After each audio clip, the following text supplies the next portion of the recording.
Hello, Raquel. Good to see you. Hi, Rosie. We met half an hour ago. So this is going to be a real learning experience for me as well as for everybody in this room. So this session is accelerating and financing the energy transition and the need for rapid action and financial solutions to accelerate the energy transition is a critical element for SIDS who are actively dealing with consequences of climate change.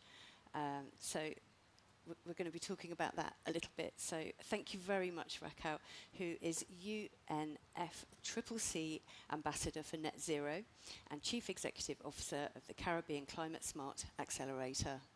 Thanks for being here. Thanks for having me. And I like it when we have a small and intimate group. It means that we can chat. Yeah, absolutely. So let's kick off. Tell me what's happening in the Caribbean with regard to climate. So for us, we're really focused on how do we use our centers of excellence and use our ability to collaborate with each other to our interest. I loved the last session on circular economy and how you reduced food waste and how you work together. And I do remember the person that I know from Guernsey. and you said that I would. And I'll tell you who it is soon enough. But that's exactly how we connect with each other, right? What are you doing right that I need to learn from? Somebody from the government of Cayman is here, and we've learned so much from them about accelerating finance and how their financial flows work. But we've learned from Bermuda, we've learned from Jamaica, we've learned from Barbados, we've learned from St. Vincent, we've learned from Aruba, Curacao, and Bonaire about all that they've done to accelerate their energy transition. And each island has a very different energy mix. And the energy mix is specific to them, but by understanding the situation in that island, we're able to apply where does it apply and what are our opportunities to collaborate. So we're doing things like climate smart agriculture, we're creating new green jobs, we're certainly doing our energy transition, we're targeting 90% renewable energy, and that is, the accelerator is not the islands. The islands vary. There about 10 islands that are looking at 100%, and then we have a few others that are pursuing anywhere from 15% to 85% below the 100%. We have some standouts. We have Costa Rica that is at 100%, and we have Suriname that has a target of 32%, but somehow they're at 45%. So we have some overachievers, but it's beautiful to see how everyone is embracing the potential of the energy transition. So that's really great to hear about those, all the islands and they're all doing something different. Are there any particular innovations that you're seeing that really stand out for you? For sure. So I think one of the things that's really exciting for us on the innovation within islands, especially as it relates to the energy transition, which is, where we're focused today. We are looking at, so you see, this is why you like a small group. How many people are sort of intimately involved in energy transition? Excellent. So we have about 25 gigawatts worth of renewables available in the islands that we cover. We need less than 10% of that to actually run the region, right? A little over. So it means that we have a lot of excess capacity. It also means that it's very expensive for us to explore our renewables because we have so much more than we need, especially when you factor things like geothermal, which are really expensive to pursue, but provide round the clock so you don't need battery storage, et cetera, et cetera. So we're looking at how do we use geothermal specifically and renewables in the Eastern Caribbean to supply to Trinidad and Tobago, which is where I'm from, which is an oil and gas nation and has 100 years history in refinery and producing methanol and ammonia and all of those things. And how do we collaborate in order to produce green hydrogen? Because the shipping industry is seeing that as a main component of their decarbonization. I think the airline industry is also looking at it as potential decarbonization. And what happens with that is, guess what's our main industry in the region? Any guesses? Audience participation? It's tourism, exactly. And so we get a lot of cruise ships. We're a great transshipment point. The Panama Canal is right there. So it would be a key industry for us to transform all of our economies through collaboration, but would also give us the needed revenue to explore the energy transition at scale. Thank you. tell me what you're doing at COP28 specifically. So we came here for 3 reasons, and it's a good thing it was 3 reasons, because if the third one was to ensure that the loss and damage fund was capitalized, and that happened on day one. So if that was the only thing we came for, we could have gone home, right? But, and we are delighted. And what's amazing about that for me is that last COP, we were like, loss and damage has to get into the final language. And we left before that got into the language. And the negotiators were burning the midnight oil to get that done. So the fact that on day one, we already have the capitalization of that fund is magnificent. But the other 2 things that we came here for are to showcase innovation from the region. Things like our Climate Smart Map, which we launched last week Friday, and you can find it at map.caribbeanaccelerator.org. I loved that you guys were making specific references, which I took note of. So, and that is a way for us to amalgamate projects across the region and to create economies of scale, because we have people like Cayman with 50,000 people, Barbados with 250,000 people, big guys like Jamaica with 2.5 million, Trinidad with 1.3 million. So we have very small population centers. And unless we create those economies of scale that philanthropists are looking for, that impact investors are looking for, that commercial investors are looking for, it doesn't make sense for them. They're like, that's too small. And many of our projects, when I started, they would talk about, we're looking for $50,000. And I'm like, investors aren't getting out of bed for less than $1 million. So we're going to have to batch these projects together in order to get the required economies of scale. So our Climate Smart Map certainly helps us to do that and helps investors and philanthropists to do that. Then we also want to focus on how do we bring fit-for-purpose funding to the region.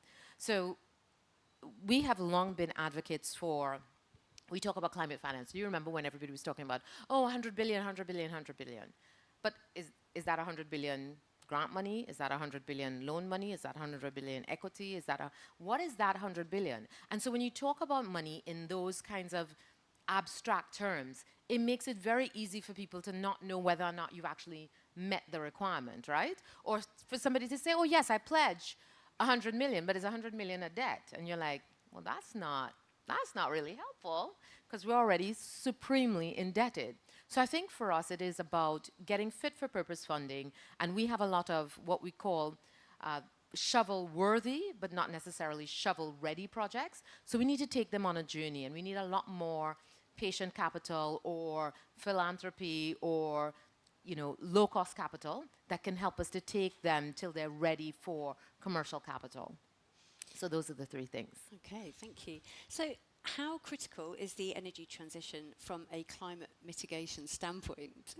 Not at all. Why? It's not at all critical for us, because climate mitigation, if we zeroed our emission across the 24 of our implementation countries, it would make 0 difference to the 2030 goals, to the 2050 goals. In all reality, our emissions are less than 1% of global emissions. So for us, our climate mitigation ambitions are all about how it helps us to adapt. If you think about, most of us are in the hurricane zone in our region.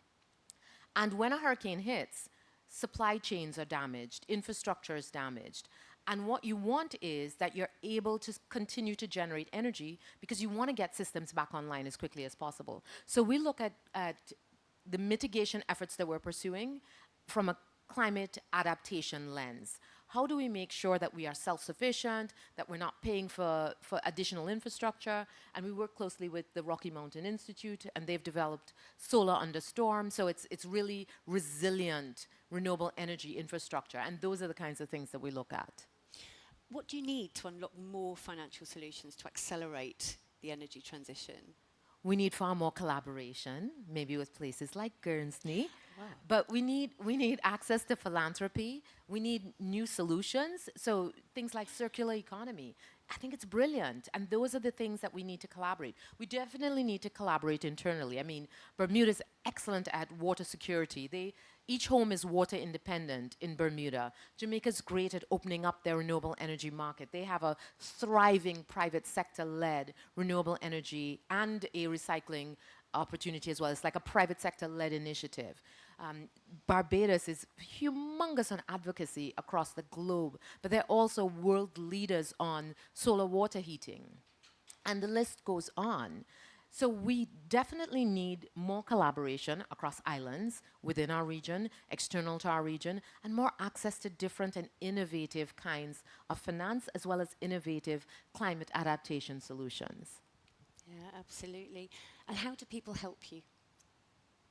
By helping to connect us, by speaking to us, telling us about your projects, about telling us about people that you can connect us with. We're actively looking for support in offtake agreements, especially for green hydrogen. So any huge, we happen to talk to, I probably shouldn't call the name because we've just started the conversation. But if you think of huge shipping organizations, for example, those would be really nice to connect us with because they are anticipated to be great off-takers of green hydrogen.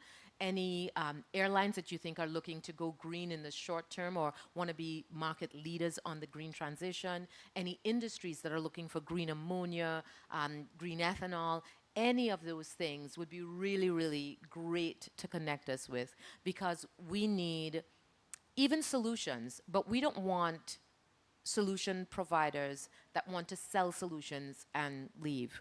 We need solution providers who want to collaborate with us, who want to put some skin in the game, who want to invest in and build capacity.